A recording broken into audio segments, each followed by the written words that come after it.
Mendel perd un pari, mais gagne. À la récréation, Mendel était en train de réfléchir. Il venait juste de faire un pari avec Tzvi. Il venait de parier 5 francs qu'il arriverait à se coucher plus tard que lui. Ça valait la peine pour gagner 5 francs d'essayer d'aller au lit le plus tard possible. Il se dit, ce soir, quand maman me dira « C'est l'heure d'aller au lit », je répondrai « Mais maman, je n'ai pas encore fini mes devoirs ». Une demi-heure plus tard, quand maman me répétera « Mendel va au lit », je serai en train de jouer avec mon frère.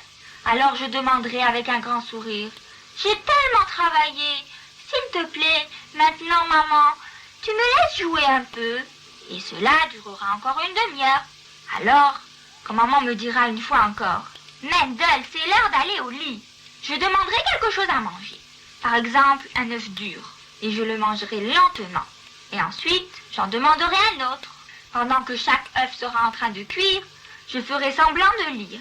Et après le manger, je demanderai « Maman, je peux finir la page ?» J'espère que pendant ce temps, il y aura bien 2 heures qui auront passé. Et ensuite, j'irai au lit. Mais tout de suite, je ressortirai du lit pour boire un verre d'eau très froide du robinet de la cuisine. Ça veut dire que ça prendra du temps pour que l'eau qui coule soit bien froide. Et c'est sûr que Tzvi ne pourra pas faire mieux que ça. Après, je sortirai du lit pour aller boire encore une fois. Et après, quand maman sera vraiment très fâchée, je dirai « Mais je ne suis pas fatiguée, je n'arrive pas à dormir. » Alors maman dira « Ça suffit, va au lit quand même. » Et je serai bien obligée d'aller au lit. Mais c'est sûr que j'aurai gagné mon pari. La sonnerie interrompit les pensées de Mendel. C'était la fin de la récréation et Mendel rentra en classe. Le Rebbe dit « À présent, nous allons parler d'une mitzvah pour laquelle les enfants doivent toujours faire beaucoup d'efforts pour que Hachem les aide à grandir et à vivre très longtemps. Il faut honorer ton papa et ta maman, faire kiboud avaim, a dit Hachem, parce qu'ils m'aident à t'éduquer. Alors, si on ne leur fait pas du kavod, chas v'shalom, c'est comme si on ne faisait pas du kavod à Hachem.